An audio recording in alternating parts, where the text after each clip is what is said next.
L'histoire de Donald John Trump, elle commence le 14 juin 1946 dans le Queens, qui est un quartier plutôt chaud de New York. Son père s'appelle Fred Trump, il est d'origine allemande et c'est un promoteur immobilier qui a pas mal de succès. Sa mère, elle, s'appelle Marianne Trump, elle est d'origine écossaise et elle est mère au foyer. D'ailleurs, anecdote de fou quand on connaît la fortune du mec aujourd'hui, la mère de Donald Trump est arrivée aux États-Unis quand elle avait 18 ans avec seulement $50 en poche. 50 balles. C'est pas énorme. Et donc le petit Donald, c'est le 4e enfant du couple. Bon, ils vivent pas dans le quartier le plus chic de New York, mais vous inquiétez pas, ça va, pour eux c'est pas la dèche non plus, ça va plutôt bien même. Ils habitent en fait dans la partie la plus riche du Queens. En fait, le père de Donald, Fred Trump, s'est construit une petite fortune en multipliant ses activités. Il construit des petits garages individuels, mais surtout, surtout des dizaines de milliers d'appartements à Brooklyn et dans le Queens. Et grâce à ça, Fred Trump met sa famille à l'abri et devient multimillionnaire. Les 5 enfants, ouais, parce que Donald a eu un petit frère entre-temps, mènent donc une vie assez privilégié. Par exemple, j'ai été assez surpris de découvrir en préparant cette vidéo que Donald Trump, dès l'âge de 3 ans, reçoit l'équivalent de $200 000 par an de la part de son père. En gros, à 8 ans, Donald Trump est techniquement déjà millionnaire.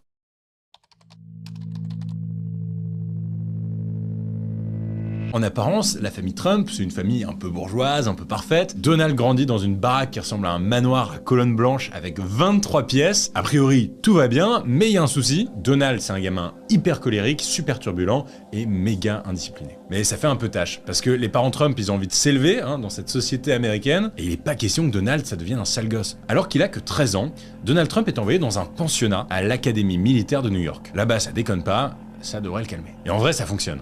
Un peu. Donald entre progressivement dans le droit chemin. Regardez-moi cette tête de jeune américain serviable. 5 ans après, Donald a 18 ans, il vient de terminer son lycée, et il intègre une université, l'université de Fordham, à New York, pour 2 ans. Puis, il réussit à intégrer la prestigieuse université de Pennsylvanie, UPenn, où il obtient un diplôme de sciences économiques. En fait, contrairement à tous ses camarades de promo, Donald n'a pas vraiment besoin de se poser la question de qu'est-ce que je vais faire après l'université. Son avenir, à lui, est quelque part déjà un peu tracé. Il compte reprendre l'entreprise immobilière de son père qui cartonne déjà, dans une certaine mesure, la développer et devenir riche.